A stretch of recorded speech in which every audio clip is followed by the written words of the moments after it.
அருமையான தேவனுடைய பிள்ளைகளே, நம்முடைய ஆண்டவர் நம்மை நூறுத்தனையாக ஆசீர்வதிப்பார். இந்த நாட்களில் நீங்கள் எந்த காரியத்திற்காக சோர்ந்து போய் காணப்படுகிறீர்களோ அந்த காரியத்தை கர்த்தருடைய கரத்திலே நீங்கள் ஒப்புக்கொடுங்கள். நிச்சயம் உங்களை ஆசீர்வதிப்பார். இழந்து போன எல்லாவற்றையும் நீங்கள் திரும்ப பெற்றுக்கொள்வீர்கள். ஆண்டவருடைய வார்த்தையின்படி நீங்கள் நம்பிக்கையோடு அவரிடத்தில் திரும்பும் பொழுது நிச்சயம் எல்லாவற்றையும் கர்த்தர் உங்களுக்கு திரும்ப தருவார் என்பதில் சந்தேகமே இல்லை. கடைசியிலே நான் உங்களுக்காக ஜெபிக்கிறேன். தொடர்ந்து நீங்கள் செய்தியோடு இணைந்திருங்கள். கர்த்தர் உங்களை ஆசீர்வதிப்பாராக. ஆபிரகாமை குறித்து நம்ம பேசிக் கொண்டு இருக்கிறோம். ஆபிரகாம் தனக்கு இருந்த ஒரே ஒரு மகன் தான். அந்த ஒரு மகனை அந்த மோரியா மலையில் தேவனுக்கு பலி செலுத்தும்படியாக கொண்டு செல்கிறான். ஆதியாகமம் 21, 22 வசனங்களை வாசிக்கும் பொழுது, கடந்த நாட்களில் ஒரு வீடியோ நீங்க பார்த்திருப்பீங்க, 22 chapter 22 verse 18. ஓகே, அப்போ நம்ம மத்தேயு 19:29 வாசிக்கிறோம், நூறத்தனையாக நீங்கள் பெற்றுக்கொள்வீர்கள் என்று சொல்லி. இன்றைக்கு ஆபிரகாம் விசுவாசியின் தகப்பனாக இருக்கிறதையும் அவனுடைய விசுவாச பிள்ளைகளாகிய நீங்களும் நானும் நூறத்தனையாக பெருகி இருப்பதையும் நாம் பார்க்கிறோம். கர்த்தருடைய நாம மகிமைப்படுவதாக. அதற்கு காரணம் என்ன தெரியுமா? அவன் தனக்கு இருந்த ஒரே மகனாகிய ஏக சுதனாகிய ஏக புத்திரனாகிய அந்த ஈசாக்கை தேவனுக்கென்று பலி செலுத்தும்படிக்கு அந்த மோரியா மலைக்கு சென்றான் அல்லவா, அதுதான் காரணம். விசுவாசிங்க ஒரு அல்லையா சொல்லுங்க. அவன் எனக்கு இருக்கிறது ஒரு பிள்ளையே, அந்த ஒரு பிள்ளையை நான் ஆண்டவருக்கு கொடுக்கணுமா? ஆண்டவரே நீங்க என்ன அவ்வளவு தூரம் அப்படின்னு அவன் கேட்கல. தன்னுடைய மனைவியிடத்துல கூட சொல்லல, மகனிடத்துல கூட சொல்லல. ஆனா ஆண்டவர் தன்னுடைய தேவைகளை சந்திப்பார் என்ற நம்பிக்கை அவனுடைய உள்ளத்தில் இருந்தது. அவன் மகன் கேட்கிறான், விறகு இருக்கிறது, நெருப்பு இருக்கிறது, பலி செலுத்த ஆடு எங்கே என்று சொல்லி. அவன் அப்பொழுதும் வேலைக்காரத்தில் நாங்கள் போய் தேவனை ஆராதித்து விட்டு திரும்ப வருவோம் என்று ப்ளூரல்ல தான் சொல்றான். தமிழ்ல தெளிவா இருக்கு. அப்போ பாருங்க, அவனுடைய நம்பிக்கை என்ன? என்னுடைய ஆண்டவர் நிச்சயமாக என்னுடைய மகனை நான் பலி செலுத்தினாலும் உயிரோடு எழுப்புவார் என்ற ஒரு நம்பிக்கை. விசுவாசிக்கிறோம் இல்லையா சொல்லுங்க. இது நம்ம ஏற்கனவே படிச்சிருக்கிறோம். எபிரேயர் 11வது அதிகாரத்தில் 17வது வசனம் நினைக்கிறேன், இருக்கட்டும். அப்போ இன்றைக்கு பாருங்க, உங்களுடைய நம்பிக்கையை ஆண்டவர், விசுவாசத்தை அவர் எதிர்பார்க்கிறார். நீங்கள் என்ன நம்புகிறீர்கள்? அப்ப நம்பிக்கையோடு சிறைப்பட்டிருந்தாலும் நம்பிக்கையோடு தேவனிடத்தில் போகும் பொழுது அந்த இடத்துல தேவன் அந்த ஆபிரகாமுடைய மகனாகிய ஈசாக்கை பலி செலுத்த அனுமதிக்கவில்லை. ஆனால் அந்த ஈசாக்கின் மூலமாக கடலின் மணலத்தனையாக, வானத்து நட்சத்திரத்தனையாக கோடிக்கணக்கான தேவனுடைய பிள்ளைகளை விசுவாசிகளுக்கு தகப்பனாகிய ஆபிரகாமுக்கு கொடுத்தார். ஹல்லேலூயா. அவன் ஒரே ஒரு பிள்ளையை தான் கொடுக்க போனான். அந்த இடத்துல ஆண்டவர் அவனுக்கு ஆட்டையும் கொடுத்தார், அவனுக்கு பிள்ளைகளுக்கு பிள்ளைகளையும் கொடுத்து ஆசீர்வதித்தார். ஹல்லேலூயா. இப்ப இன்றைக்கு நம்முடைய வாழ்க்கையில நம்மிடத்துல இருக்கிறத நம்ம கொடுக்கிறோம். அந்த ஸ்திரீயானவள் தன்னிடத்தில் இருக்கிறது ஒரே ஒரு குடம் எண்ணெய் தான். ஆனால் இப்பொழுது அந்த ஒரு குடம் எண்ணெயும் இருக்கிறது, அநேக பாத்திரங்களும் இருக்கின்றன, எண்ணெயால் நிரப்பப்பட்ட பாத்திரங்கள். அந்த பாத்திரங்களில் இருக்கிற எண்ணெயை அவள் விற்று தன்னுடைய கடனை தீர்த்தாள். மீதி எண்ணெயை வைத்து அவள் ஜீவனம் பண்ணினாள். இன்னைக்கு உங்க வாழ்க்கையில் அதுதாங்க. கடனோடு இருக்கீங்களா? அந்த கடனை மாற்றுகிற ஒரு தேவன் உங்களோடு இருக்கிறார். விசுவாசிகளை சொல்லுங்க. நம்மிடத்துல கடன் வாங்குகிற தேவன் அல்ல, நாம் கடன் கொடுக்கும்படிக்கு நம்மை உயர்த்துகிற வல்லமை உள்ள தேவன். ஹல்லேலூயா. நீங்கள் நானும் கடனை கொடுப்பதற்கு, அதாவது நம்முடைய கடனை அடைத்து தீர்ப்பதல்ல, கட்டி தீர்ப்பதல்ல, கடன் பிறருக்கு கொடுப்பதற்கு. ஹல்லேலூயா. அந்த கடனை பிறருக்கு கொடுக்கவும் கர்த்தர் உங்களை ஆசீர்வதிக்கிற தேவனாயிருக்கு. அதுதாங்க நூறத்தனையான ஆசீர்வாதம். ஆமீன். நம்ம ரெட்டத்தனையான ஆசீர்வாதம், ரெண்டத்தனையான ஆசீர்வாதம் அப்படின்னு கேட்கிறோம். இல்ல, நூறத்தனையான ஆசீர்வாதத்தை கொடுக்கிறவர் நம்முடைய ஆண்டவர். பக்கத்தில் பார்த்து சொல்லுங்க, ஆண்டவர் நூறத்தனையா தருவார், நூறத்தனையா தருவார். ஒரு அல்லையா சொல்லுவோம். ஆமீன். இன்றைக்கு நம்ம ரெண்டத்தனையோட நம்ம நாங்கள் இருவர், எங்களுக்கு இருவர் அப்படின்னு சொல்றோம் இல்லையா? இப்போ அதுக்கு வேலை மாற்றிட்டாங்களே. இப்போ நாம் இருவர், நமக்கு எதுக்கு ஒரு இருவர் அப்படின்னு கேட்குறாங்க. நமக்கு எதுக்கு இருவர், நமக்கு ஒருவர் போதுமே அப்படின்னு நினைக்கிறாங்க. சோத்திரம் அப்படியெல்லாம் கிடையாது. நம்ம ஆண்டவர் தர வாங்கிட்டே இருக்கணும். ஒரு இல்லையா சொல்லுங்க. ஆண்டவர்கிட்ட போய் கேட்கக்கூடாது. ஒரு இல்லையா? ஆமாம், கர்த்தர் உங்களை ஆசீர்வதிப்பார். ஸ்தோத்திரம். இன்னும் அடுத்த ஒரு பகுதிக்கு போகிறோம். இன்னொரு ஸ்திரியை குறித்து பார்க்கிறோம். நவோமி. நவோமியுடைய கணவனுடைய பெயர் என்ன? சத்தமா சொல்லுங்க. சொல்லிட்டாங்களா பாஸ்டர்? அவ எலிமெலேக்கு. என்ன மெலேக்கு? இப்ப பேரெல்லாம் அப்படிதான். எலிசபெத்து, எலிமெலேக்கு. என்ன யாருமே பூனேன்னு ஒன்று வைக்க மாட்டாங்க. அந்த எலிமெலேக்கு அவங்களுக்கு 2 பசங்க இருந்தாங்க. ஒரு பையன் பேர் என்ன பேரு? எக்லோன் பேரு கிலியோன். பேரெல்லாம் ஞாபகம் வைக்கணும், ஈஸியா வைக்கலாம். அதுக்கு நீங்க ஒரு வழி கண்டுபிடிக்கணும். ஓகே, ஸ்தோத்திரம். அப்ப இந்த எக்லோன் அந்த கிலியோன் 2 பேருக்கும் 2 மனைவிமார். 2 மனைவிமாருடைய பேர் என்ன பேரு? நீங்க சொல்லாதீங்க, வேற சொல்லுங்க. ஏன்னா எல்லாருக்கும் சான்ஸ் கொடுக்கணும்ல. நீங்களே சொல்லிட்டு இருந்தா அவங்கள எவ்வளவு ஆசையோடு இருக்கிறாங்க பதில் சொல்றதுக்கு. எத்தனை பேர் இந்த செயல அப்படியே இருக்காங்க வரிசையா பைபிள் படிச்சு குறைச்சி குடிச்சவங்கலாம் இந்த செயல நிறைய பேர் இருக்காங்க. ஆமென். ஒரே ஆள் சொல்லக்கூடாது. ஓர்ஃபா அண்ட் ரூத். ஓகே, கர்த்தருக்கு ஸ்தோத்திரம். அப்போ அவங்க எங்க போனாங்க? வீட்டுக்கு போனாங்க. சர்ச்சை முடிஞ்சா வீட்டுக்கு தானே பாருங்க பாஸ்டர் போவாங்க.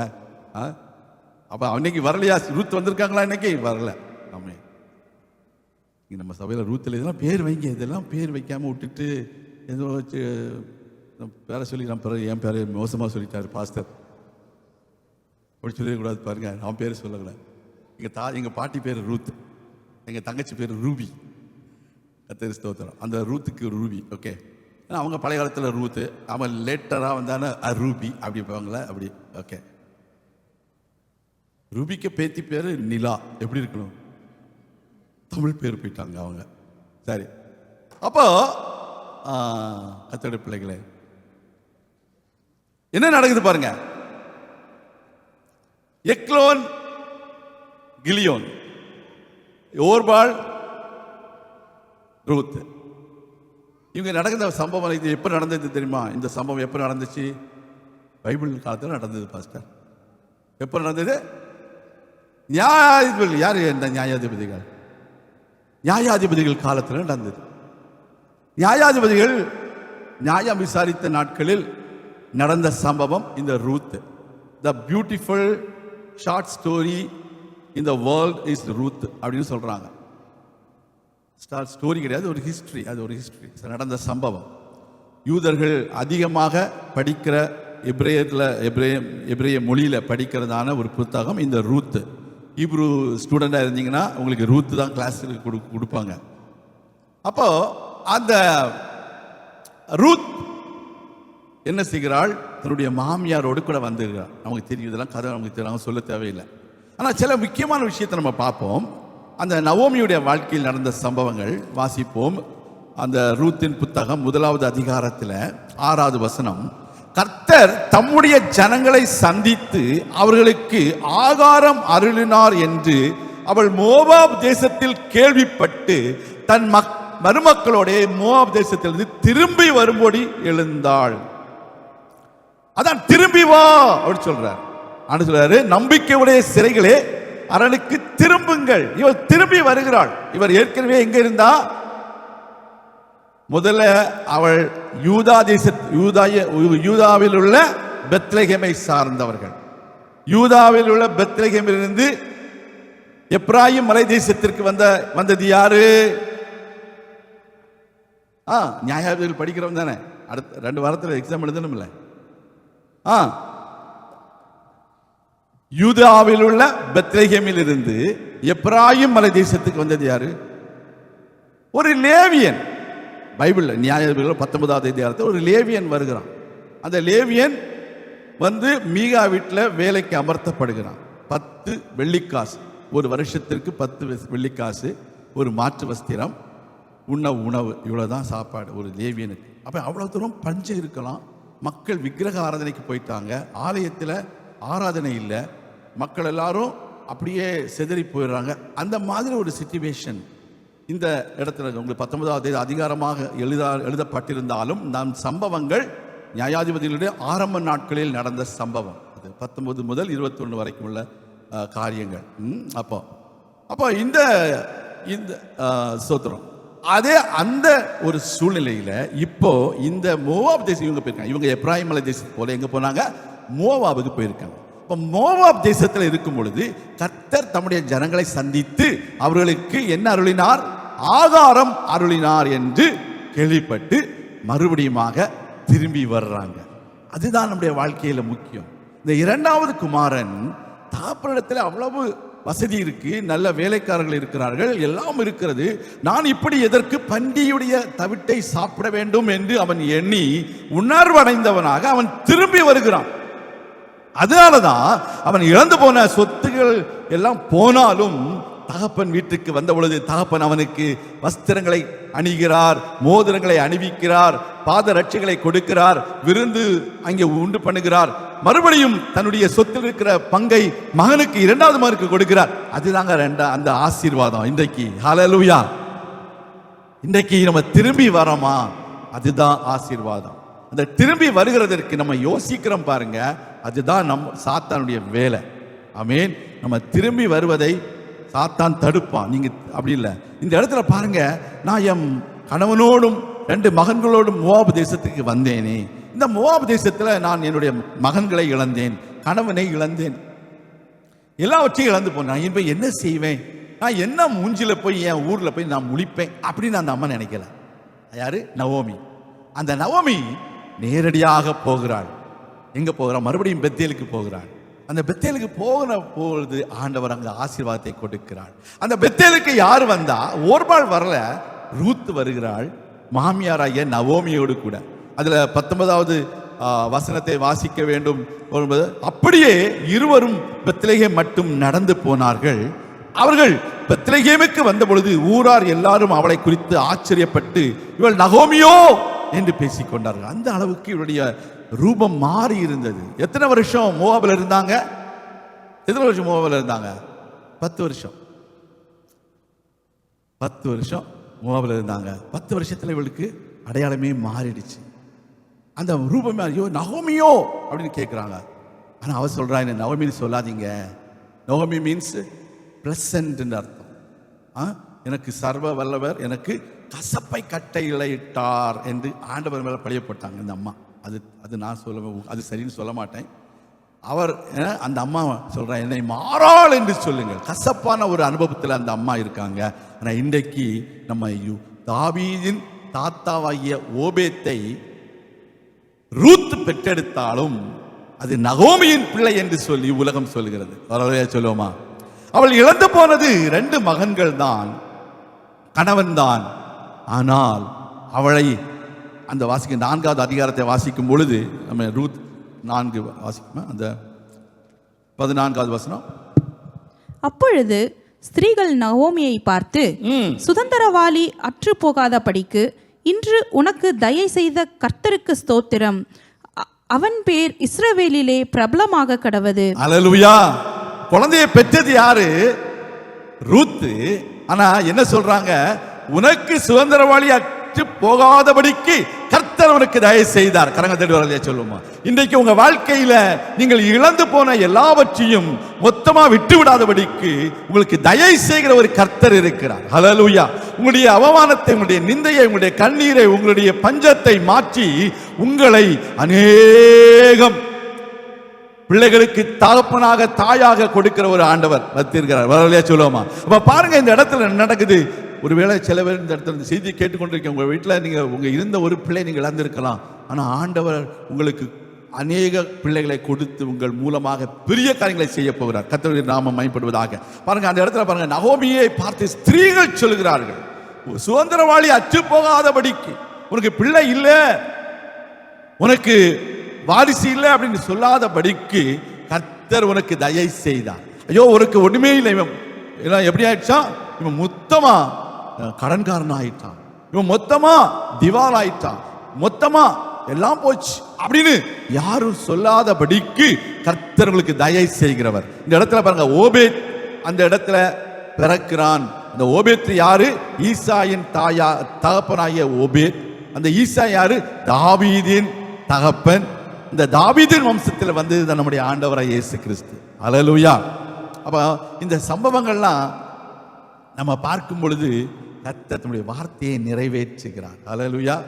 நம்ம ஒரு நம்ம எழும்பி நின்று கர்த்தருடைய நாமத்தை மகிமைப்படுத்துவோமா? ஒரு ஆண் பிள்ளை, 17வது வசனம், அயல் வீட்டுக்காரிகள் நகோமிக்கு ஒரு ஆண் பிள்ளை பிறந்ததுன்னாங்க. ஹல்லேலூயா. ஒரு ஹல்லேலூயா சொல்லுங்க. யாருக்கு ஆண் பிள்ளை பிறந்துச்சு?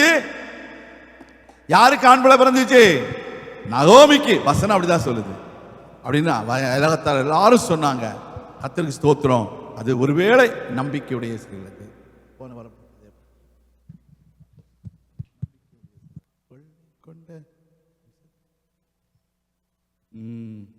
ஆண்டவர் உங்களோடு பேசி இருக்காரு. நீ எந்த பிரச்சனையில இருக்கீங்களோ, எந்த கடன் உங்களுக்கு இருக்கிறதோ தெரியாது, ஆண்டவருக்கு தெரியும். அல்லது நம்பிக்கையுடைய சிறைகளே அரணுக்கு திரும்புங்கள், இரட்டிப்பானதை தருகிறார், இன்றைக்கு திரும்புங்கள். நம்பிக்கையுடைய சிறைகளே அரணுக்கு திரும்புங்கள், இரட்டிப்பானதை தருகிறார், இன்றைக்கு திரும்புங்கள். நீ விலக்கப்பட்ட உன் ஸ்தானத்திற்கே மறுபடியும் உன்னை அழைக்கின்றார். நீ விலக்கப்பட்ட உன் ஸ்தானத்திற்கே மறுபடியும் உன்னை அழைக்கின்றார். அவர் சொல்லிட்ட நல்வார்த்தை நிறைவேற்றினார். அலியா அலியா அலியா அலியா அரணுக்கு திரும்புவோம், அரணுக்கு திரும்புவோம். அலியா அலியா அலியா அலியா கர்த்தரை உயர்த்துவோம். அலியா அலியா அலியா அலியா அரணுக்கு திரும்புவோம். அலியா அலியா அலியா அலியா கர்த்தரை உயர்த்துவோம். கொள்ளை கொண்ட உன் பட்டணத்தை மறுபடியும் குடியேற்றுவார். கொள்ளை கொண்ட உன் பட்டணத்தை மறுபடியும் குடியேற்றுவார். ராஜாக்கள் உன்னை தேடி வர வாசலை ராப்பகல் திறந்து வைப்பார். ராஜாக்கள் உன்னை தேடி வர வாசலை ராப்பகல் திறந்து வைப்பார். அவர் சொல்லிட்ட நல்வார்த்தை நிறைவேற்றினார். விசுவாசத்தோடு நம்பிக்கையோடு உங்க வாழ்க்கையில எல்லா பிரச்சனைகளையும் மாற்றுகிறவர், குறைவை நிறைவாக்குகிற தேவன். நான் அவர் கல்யாணத்தில் குறைவை நிறைவாக்கினார். அதன் பிரச்சனையோடு இருந்த மனைவியோட வாழ்க்கையில அற்புதத்தை செய்தார். அரணுக்கு திரும்புவோம். அலியா அலியா அலியா அலியா கர்த்தரை உயர்த்துவோம். ஒடுக்கினோரை குனிய செய்வார், பரியாசம் செய்தோரை பணிய செய்வார். உன்னை ஒடுக்கினோரை குனிய செய்வார், பரியாசம் செய்தோரை பணிய செய்வார். சத்துருவின் வாசல்களை மேற்கொள்ளும் கிருபை உனக்கு தந்தார். சத்துருவின் வாசல்களை மேற்கொள்ளும் கிருபையை உனக்கு தந்தார். அவர் சொல்லிட்ட நல்வார்த்தை நிறைவேற்றினார். அலியா அலியா அலியா அலியா அரணுக்கு திரும்புவோம். அலியா அலியா அலியா அலியா கர்த்தரை உயர்த்துவோம். அலியா அலியா அலியா அலியா அரணுக்கு திரும்புவோம். அலியா அலியா அலியா அலியா கர்த்தரை உயர்த்துவோம். தேசத்திலே கொடுமையில்லை, அழிவை எல்லைகள் கேட்பதில்லை. தேசத்திலே கொடுமையில்லை, அழிவை உலகத்தில் பல செய்திகளை கேட்கலாம், செய்திகள் எல்லாம் உண்மையானவைகள் அல்ல. தேவனுடைய வார்த்தை தான் உண்மை. வாசலை துதியாக்கினார், ரட்சிப்பை உனக்கு மதியாக்கினார். உந்தன் வாசலை துதியாக்கினார், அவர் சொல்லிட்ட நல்வார்த்தை நிறைவேற்றினார். அலியா அலியா அலியா அலியா, அவருக்கு திரும்புவோம். அலியா அலியா அலியா அலியா, கர்த்தரை உயர்த்துவோம். அலியா அலியா அலியா அலியா, அரணுக்கு திரும்புவோம். அலியா அலியா அலியா அலியா, கர்த்தரை உயர்த்துவோம். ஆண்டவருடைய பிள்ளைகளே, ஆண்டவர் உங்களை நூறத்தனையாக ஆசீர்வதிக்க விரும்புகிறார். உங்களுடைய குறைவுகளை நிறைவாக்குகிற தேவன், கண்ணீரை ஆனந்த களிப்பாய் மாற்றுகிற தேவன்.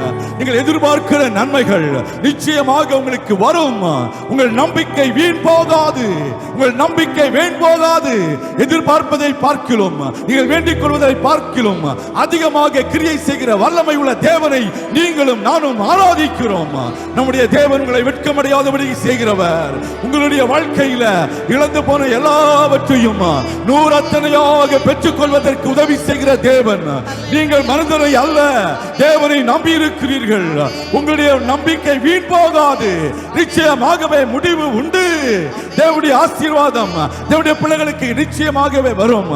நீங்கள் தேவனிடத்தில் திரும்பும் பொழுது, தேவனுடைய வார்த்தையின்படி செய்யும் பொழுது, தீர்க்கதரிசியுடைய வார்த்தையின்படி அவள் செய்தால் அற்புதம் நடைபெற்றது.